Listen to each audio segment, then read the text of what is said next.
Hey guys, how's it going and welcome back. So today is an actual decent demo in comparison to my first one on these mics a couple years ago. Anyway, so I figured I'd mic up the guitar. A lot of people mic up their acoustic guitars, especially those who have no electronics in their guitars, which I think they should because electronics rule. I have electronics, of course, in that Martin, but I wanted to mic it up and see how it went. And of course, it's the first time actually miking up that guitar to see what it would be like with this mic. I have mic'd up other guitars in the past, and they're pretty decent. That one's pretty good, but I think I need to reduce the bass on the mixer a little bit because I think it's a little bit on the bassy side from what I'm hearing in my in-ear monitors. But nonetheless, still works really good, and if you get a little bit of distance, it does actually clean it up quite a bit, which is good. Anyways, these are the Shure PGA48 mics. I've actually got a pair of these things, and I've got windsock screens for them as well, which I've taken this one off for the time being, mainly because I want to show you the guts of this thing. So let's just turn this mic off for a quick sec. Keeps the noise level down.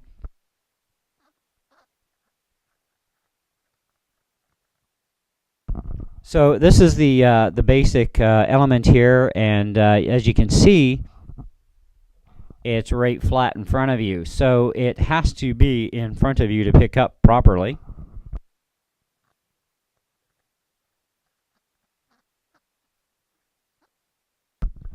Okay, so if we start talking and shifting the mic around, right now you can barely hear anything I'm saying probably.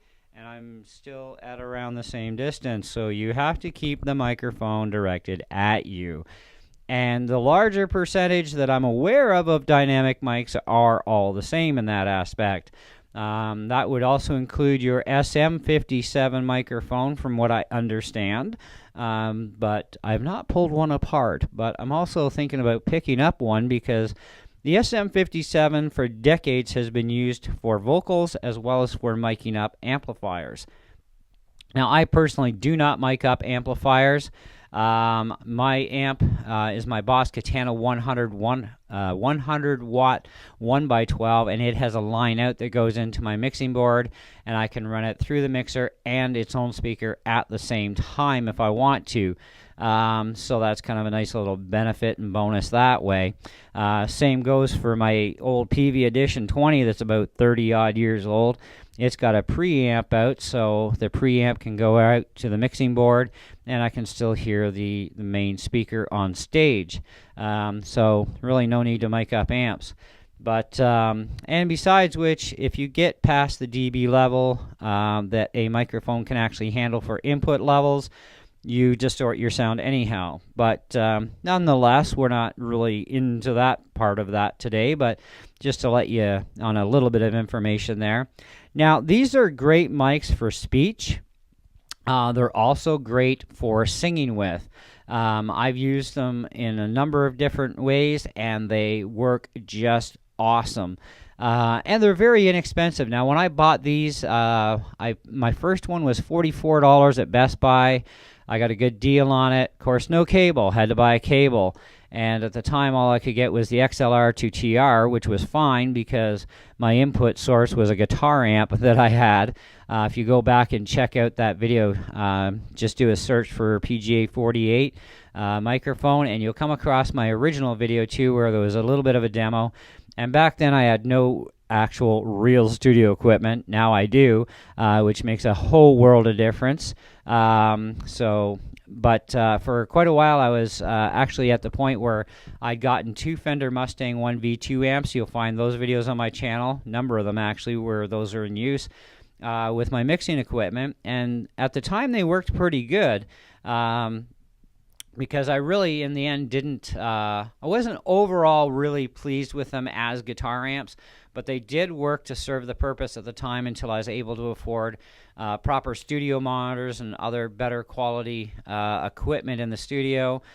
So, you know, you just kind of build things as you can afford to, and of course those amps ended up going by the wayside, and I got rid of them, and now I'm running a Boss Katana 100 watt 1x12 amp, which I really love, because for the biggest thing, other than the fact it's got all the Boss pedals in it, it also can support an acoustic electric guitar, because it has a preamp section for that, and of course your regular electric guitars can go through it, so it's 2 amps in one, literally.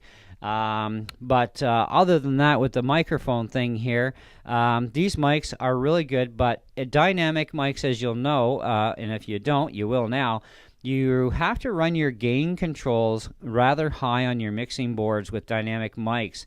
They're not powered mics like a phantom powered mic would be, like your condenser mics. So you will have to run your gains much higher. The other thing you have to learn about, especially dynamic microphones, they need to be close to your mouth when you're singing or talking, because as soon as you start getting away, even this far, which is only like, what, 8 inches maybe, you know, that's not very far, and the mic loses a lot. So, you know, that's something that, you know, like even in our church, we have dynamic microphones on stage. I don't know what model they are. I know they're Shure. But with those, you still have to be up and close to them. And, you know, one of the problems I ran into a lot, but I still dealt with it because I was stubborn, was because I have my sheet music in front of me. I haven't memorized all of our church songs. I mean, we got books and books of stuff, right? So I have my book on stage on the stand and whatnot. And I finally figured that if I had my mic stand behind my music stand and then up and over and on kind of like an angle like this, I could get at things better. But I have to watch the angle too on the microphone, or the sound engineer loses a lot of my voice. But the other problem I get is I start seeing split vision on my page, because now I'm seeing this thing and I'm trying to look down at my music at the same time. It is a bit of a pain. So if you can memorize songs, all the better. That works awesome. Then you won't have that problem. But otherwise, I went to a headset mic finally. My wife got one in for review from a company, and of course I'm the one with the studio gear, so she gave it to me in the end. And so I've gotten quite addicted and attached to running a headset mic now. So it's kind of like these things have, well, they're not gone the way of the dodo bird, because my students get to use these. I don't let them use my headset mic. But you know, they learn to play guitar when I'm teaching them. They also learn to sing as well at the same time. So it kind of works out that way. And they learn to get in front of a microphone, right? And so it all works. But so they're still going to be used quite a bit. I'm sure I'll find other uses for these mics as well. And, you know, if in the event my batteries croak on me during a performance, at least having a regular mic as a backup available immediately to just turn on, well, there you go. That's an advantage too. Even though the PGA48s are a cheaper microphone, they're very inexpensive. They're well under $100. I think they're about $70 now, so they've gone up a little bit in price for this model. But they are still worth it, and you can adjust things. Now, when you're speaking, of course, you don't have reverb, but when you're singing, you actually you need a bit of reverb there, right? And they handle really well for the output, so they're still really, the clarity is there. So let's adjust some settings here. So right now, bass, mid, and treble are all at 0. So let's just try the mids first and see what we get here. So the mids are at 12, and the treble is about 3 o'clock. And we'll put the bass at 12, and we'll put more bass, full bass there. Now, when I'm going full bass here, I'm also clipping my meter as well, so I'm really pushing things too hard. And that's because the bass does a lot of that, and so you got to haul back the bass a bit. And you know, honestly, guys, sometimes when it comes to your dial settings for your vocals, less is more at times. So that's another thing to keep in mind when you're trying to mix your own vocals up. You know, less is more at times. So anyways, as far as the sound quality goes, they are really good mics. They're great for miking up, like even an acoustic guitar. But you do have to keep that directional path as dead on as you can. Otherwise, you know, you're just holding it like this. Now we're on the side, and the distance hasn't changed really, except maybe an inch. and you lose a lot of audio that way. So that's something to keep in mind with all dynamic mics, I guess. So far, every dynamic mic brand I've used operates the same way this one is. So, you know. But anyways, overall, great mics. I would rate these things at an easy 4.5 out of 5. I mean, they're not perfect, but they are great mics. They're built well, too.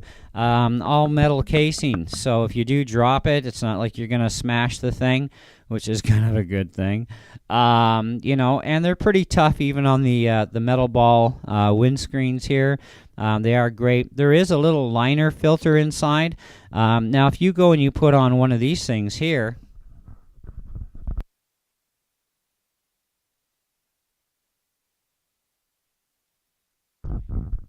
so now with that, it cleans it up an awful lot, just having that extra thick padded windscreen on there, and it helps reduce all that pop, pop, pop stuff that you could hear. And, you know, so that's a good thing to actually have them on there. And but anyways, price point, they're really good. Nowadays they sell for about $70. I don't know if I would pay 70. It's kind of hard to say, but you know, I've got two of them, and between the two of them I paid under 50 for one and around 50, 55 for my second one a couple of years ago. But there are some really amazing microphones on the market even for that same price point nowadays. But these still do work, and they work really, really good. So I'm pretty happy with them. So take a look at the PGA48 mic, especially if you are on a budget. And that's where it's kind of at, is when you're on a budget, you want to afford something really good, but not going and breaking the wallet completely. And these will definitely keep your wallet somewhat safe, so you're good that way. But I would recommend, though, the second one that I bought came with a XLR to tip sleeve cable, so unbalanced. Now, and the first cable I bought for one of these, because it didn't come with a cable, was XLR to tip ring, and there is a massive difference in sound quality and output performance when you are going to go XLR to TRS or XLR to XLR over the XLR to tip ring only, or tip sleeve only, sorry. So I would definitely recommend the, if your only input source is a 1/4-inch jack, then go tip ring sleeve. If you do have the ability to go XLR on both ends, definitely go with the XLR, and you'll get much better clarity and output out of these mics. You would be the same with any dynamic microphone, actually. But the unbalanced connection with just going with the XLR connector into this mic, because it is XLR in, to a tip sleeve, you will have lower quality audio output, as well as your clarity will be sacrificed a little bit. Not a ton, but a little. It is something to keep in mind when purchasing cables, if you have to buy a cable for this. But if you get the cable, it is more than likely going to be the same way. It'll be XLR to tip sleeve. So definitely upgrade that as soon as you can, and you will have the best experience possible with these mics. So anyways, that's all I got for you today. A little bit of talking, a little bit of playing on the guitar. I think that pretty much covers it pretty good. I probably would not suggest for miking up amps with these, although you could do it. You do have to watch the volume of your amp, because the dB levels of what these microphones can handle. If you exceed the dB level, well, you're going to find out, because it's going to sound like crap. So just back off the amp until it cleans back up again. But whatever it is you're into, right? So anyways, thanks again for watching, guys. I hope you enjoyed the video, and we'll definitely catch you guys on the next one. See ya.